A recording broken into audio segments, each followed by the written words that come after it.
37장 형주성을 빼앗은 조조. 송충은 형주 땅을 바치겠다는 유종의 항복 문서를 조조에게 전하고 양양으로 돌아가려 강가에서 배를 기다리고 있었어요. 이때 마침 관우가 군사를 거느리고 달려와 강가에 모여있는 사람들을 훑어보았어요. 관우를 알아본 송충은 얼른 소매를 들어 얼굴을 가렸고, 이를 수상하게 여긴 관우가 송충 앞으로 다가갔어요. 관우가 송충을 위아래로 훑어보며 물었어요. 너는 무엇을 하는 자이냐? 송충이 가늘게 떨리는 목소리로 대답했어요. 저는 건넌 마을에 사는 장사꾼입니다. 소금을 팔고 가는 길입니다. 송충의 대답에 관우가 천둥 같은 목소리로 소리쳤어요.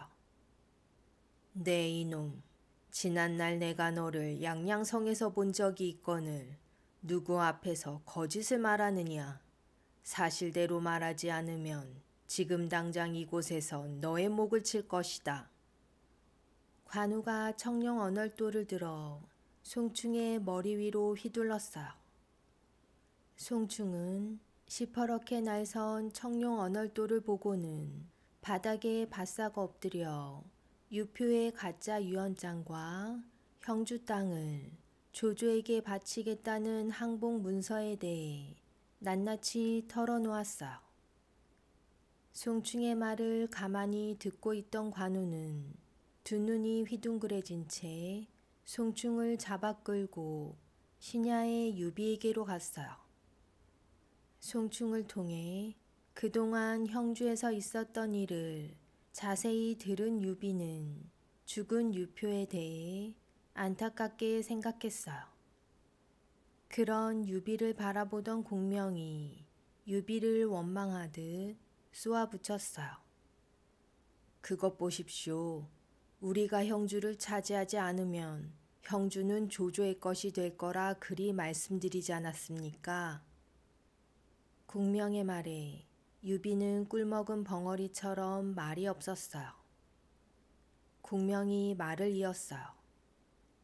이제는 결단을 내리셔야 합니다.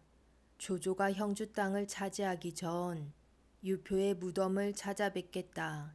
양양에 가시어 유종을 사로잡고 채씨 남매를 처단하십시오.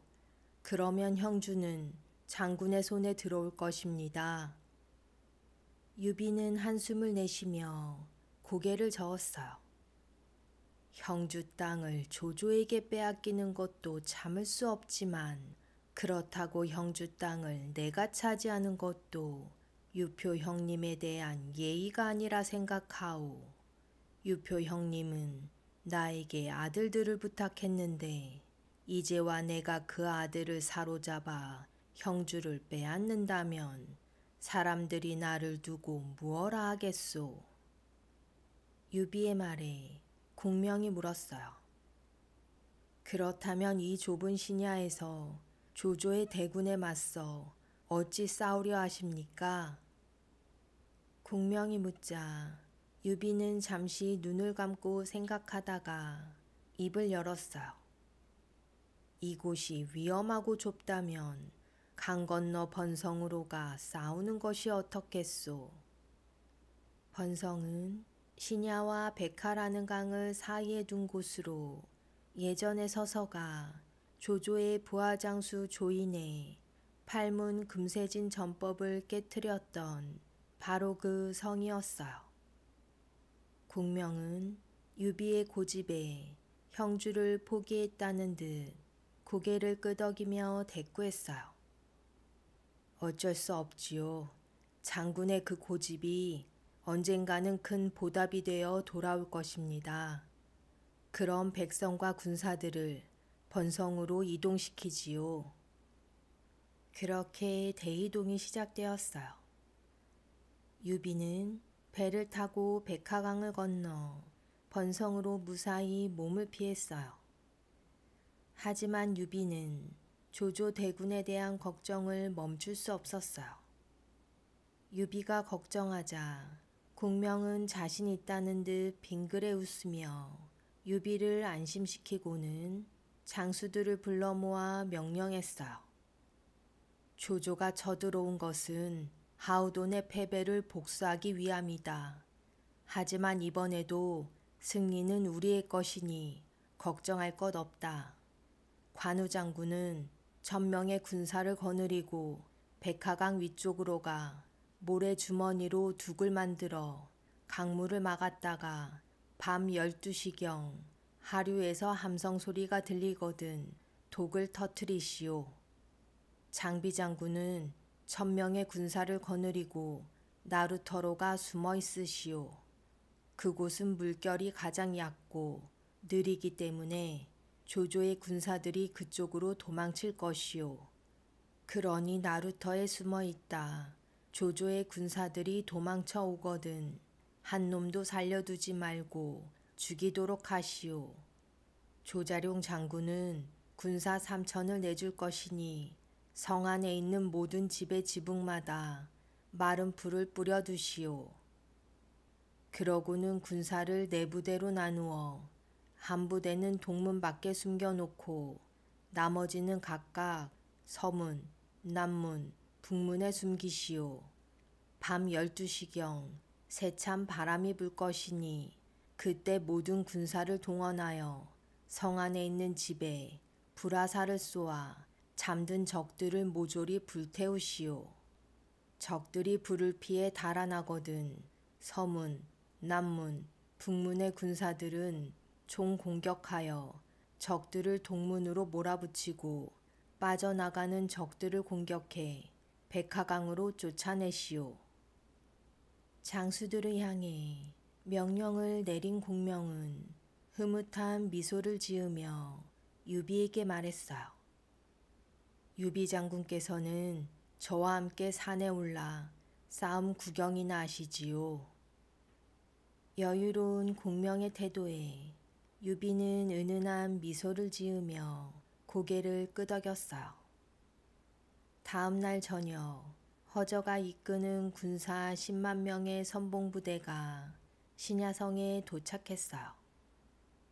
신야성의 4성문이 모두 활짝 열려 있었고 성 안은 텅텅 비어 있으니 사람은커녕 개미 새끼 한 마리 보이지 않았어요.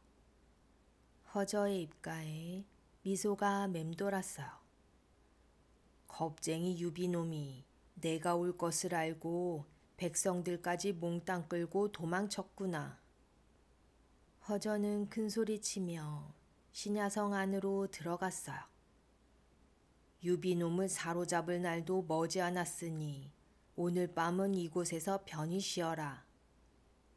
허저는 군사들에게 성 안에서 쉬라 명령하고는 자신 또한 갑옷을 벗고 휴식을 취했어요. 하루 종일 이동하느라 지칠 대로 지친 군사들은 이곳저곳 빈집에 들어가 밥을 해먹고는 드러누워 잠이 들었어요. 어느덧 자정 무렵이 되자 매서운 바람이 불기 시작했어요. 그때였어요. 부하장수 한 명이 헐레벌떡 허저에게 달려와 보고했어요. 큰일 났습니다. 불이 났습니다. 서쪽, 남쪽, 북쪽 온통 불바다입니다. 깜짝 놀란 허저가 허겁지겁 밖으로 나와보니 신야성은 말 그대로 온통 불바다였어요. 마른 짚을 쌓아놓은 집들이 횃불처럼 한 덩이가 되어 시뻘겋게 불타오르고 있었어요. 옷이며 머리에 불이 붙은 군사들은 살려달라 소리치며 떼굴떼굴 땅 위를 굴렀고 사방에는 회색 연기가 가득 차 앞을 볼 수도 숨을 쉴 수도 없었어요. 허저는 갑옷을 입을 새도 없이 연기를 헤치며 군사들을 향해 소리쳤어요. 어서 성 밖으로 나가라. 동쪽 성문은 불길에 휩싸이지 않았으니 동문으로 도망쳐라. 허저의 외침에 군사들은 일제히 동문을 통해 신야성을 빠져나갔어요. 허저의 군사들이 서로 부딪히고 짓밟히며 간신히 신야성에서 빠져나와 안도의 한숨을 내쉬는 순간 그들의 앞에 조자룡이 나타났어요. 이놈들 내 칼을 받아라. 조자룡과 맞서 싸울 엄두도 내지 못한 허저는 헐레벌떡 백화강으로 달아나기 시작했어요. 지칠 대로 지친 허저의 군사들은 겨우 백화강 나루터에 이르렀어요. 허저가 군사들을 향해 명령했어요. 다행히 물이 깊지 않구나. 어서 건너가거라. 그 순간 상류에서 숨어 기다리던 관우가 모래주머니로 막아두었던 뚝을 터뜨렸어요. 하루 동안 가득 고여있던 강물이 순식간에 폭포수처럼 쏟아지니 순식간에 밀어닥친 강물은 강을 건너려던 허저의 군사들을 순식간에 집어삼키고 말았어요. 이때 불에 타고 물에 빠지고 창에 찔려 죽은 허저 군사들의 수를 셀 수조차 없으니 수백만의 군사만이 그나마 강을 건너 목숨을 구했어요. 그런데 그것이 끝이 아니었어요. 강을 건넌 허저의 군사들을 기다리는 이가 있으니 장팔사모를 번쩍 든 장비였어요. 이놈들아, 불맛도 보고 물맛도 보니 기분이 어떠냐? 장비를 본 허저의 군사들은 온몸이 굳어 꿈쩍도 하지 못했어요. 회오리처럼 몰아치는 장비의 공격에 허저의 군사들은 쑥대밭이 되고 허저는 만신창이가 된 채 꽁지가 빠져라 도망쳤어요. 조조는 허저가 군사를 모두 잃고 패배했다는 소식을 듣자 얼굴을 붉히며 온몸을 파르르 떨었어요. 화를 참지 못한 조조는 직접 군사들을 몰아 곧장 신야로 향했어요.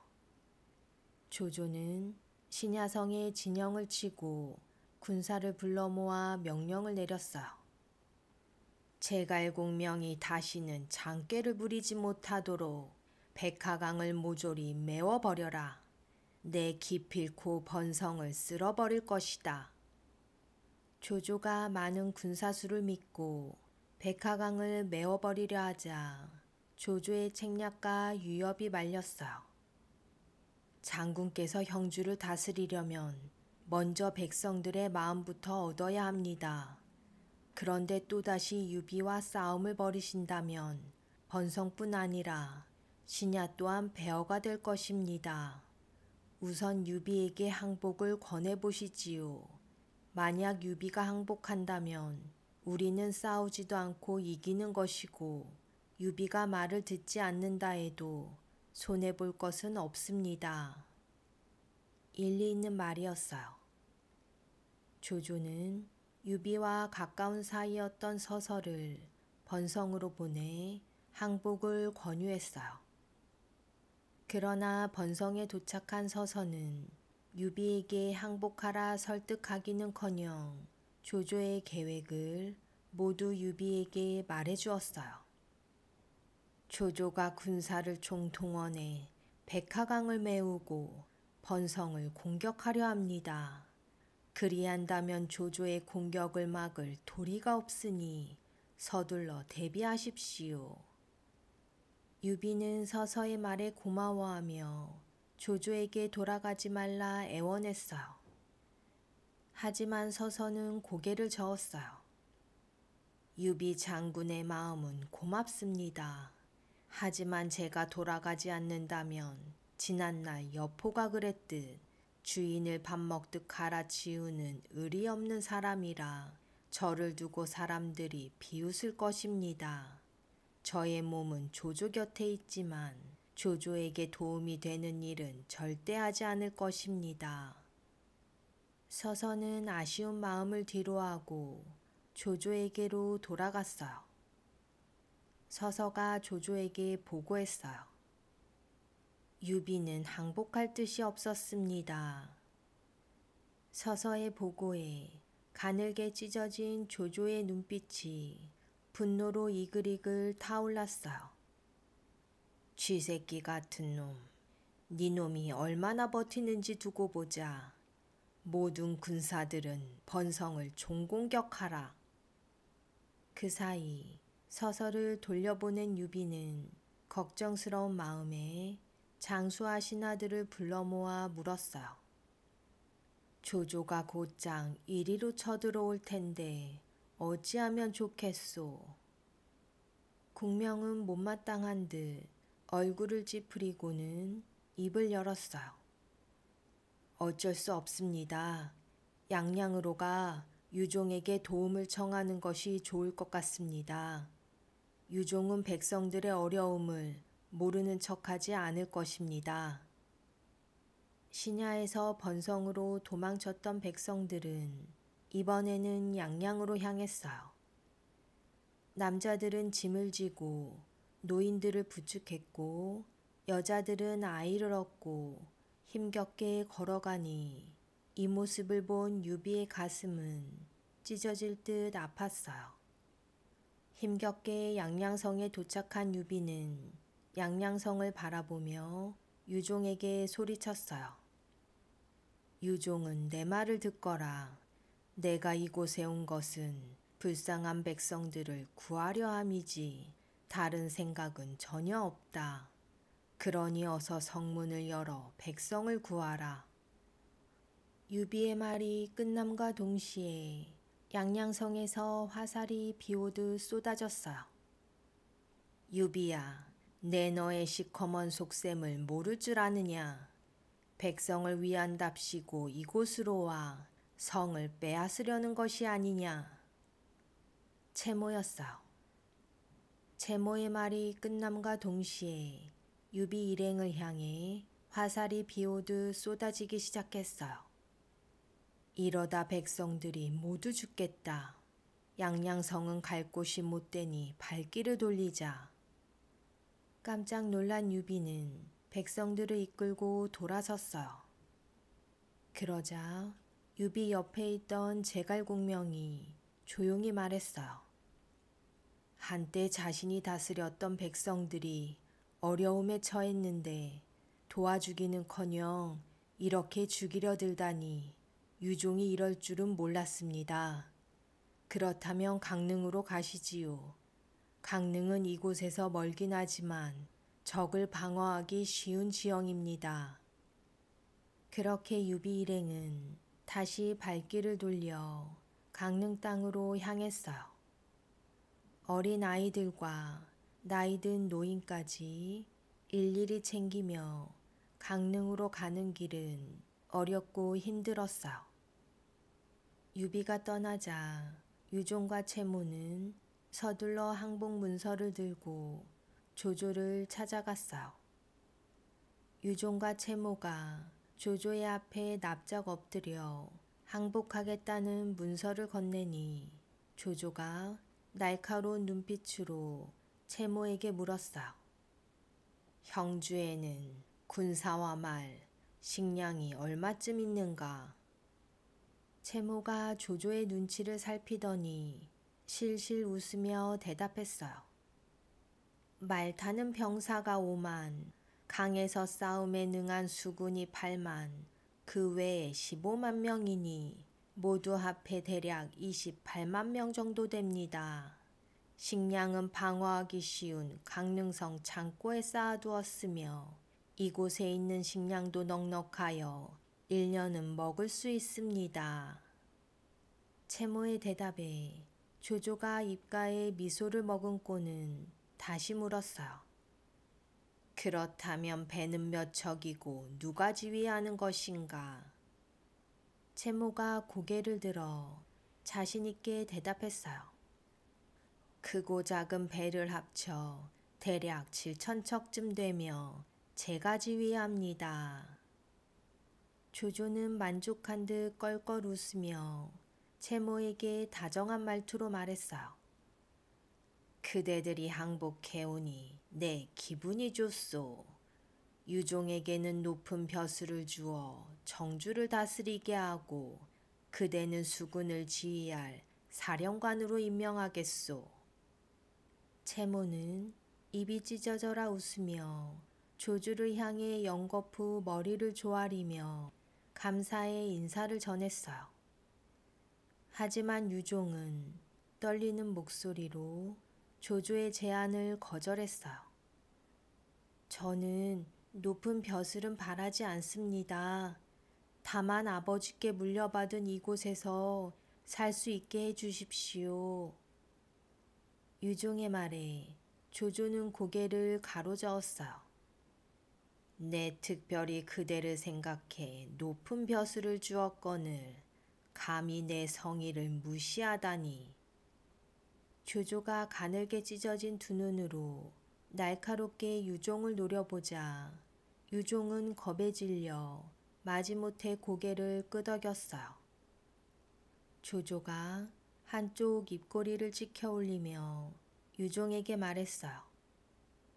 네가 이곳 형주에 머물러 있으면 반역하려는 자에 의해 언젠가 목숨을 잃게 될지 모른다. 그러니 지금 당장 형주를 떠나도록 해라. 조조의 말이 끝남과 동시에 유종은 어머니 채씨 부인과 함께 형주를 떠나 청주로 향했어요. 그런데 무슨 일인지 그들을 호위하는 장수는 단 한 사람뿐이었어요. 유종과 채씨 부인이 백하강 나루터에 다다랐을 즈음 말탄 한 무리의 병사들이 유종을 부르며 급히 달려왔어요. 잠깐 멈추시오. 유종이 고개를 돌려보니 한 장수가 자신을 향해 손을 흔들며 달려오고 있었어요. 우금이었어요. 우금을 본 유종은 순식간에 밝아진 얼굴로 어머니를 향해 말했어요. 어머니, 조조 장군이 마음이 변해 우리를 형주에 머물게 할 모양입니다. 유종의 말에 채씨 부인이 맞장구 쳤어요. 그럼 그렇지. 조조 장군이 형주를 바친 우리에게 이리 할 수는 없지. 이윽고 우금이 달려온 말에서 내려 그들을 향해 단호한 목소리로 명령했어요. 조조 장군의 명령을 받고 너희 둘의 목을 가지러 왔다. 어서 무릎을 꿇어라.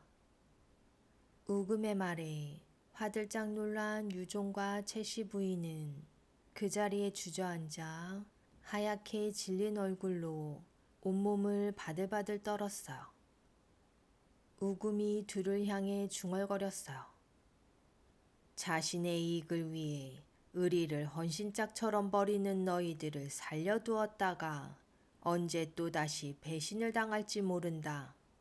다음 생애에서는 바르게 살거라. 말을 마친 우금이 허리춤에 차고 있던 칼을 뽑아 단번에 두 사람의 목을 베니 유종과 채씨 부인은 그 자리에서 허무하게 죽음을 맞이했어요. 우금은 유종과 채씨 부인의 목을 가지고 조조에게 갔어요. 조조는 입가에 미소를 지으며 고개를 끄덕였어요. 수고했다. 역시 자네 솜씨는 녹슬지 않았구나. 그런데 그대가 처리해야 할 사람이 더 있는데. 조조가 말끝을 흐리자 어깨가 으쓱해진 우금이 자신만만하게 말했어요. 명령만 내리십시오. 조조가 입가에 비열한 웃음을 흘리며 입을 열었어요. 제갈공명의 가족들이다. 공명의 형 제갈근은 송건의 신하가 되어 그곳에 없겠지만 동생 제갈균과 공명의 아내는 융중 땅 와룡강의 초가집에 살고 있을 것이니 네가 가 그들의 목을 가져오너라. 우금은 조조를 향해 고개를 끄덕이고는 그 길로 제갈공명의 집으로 향했어요.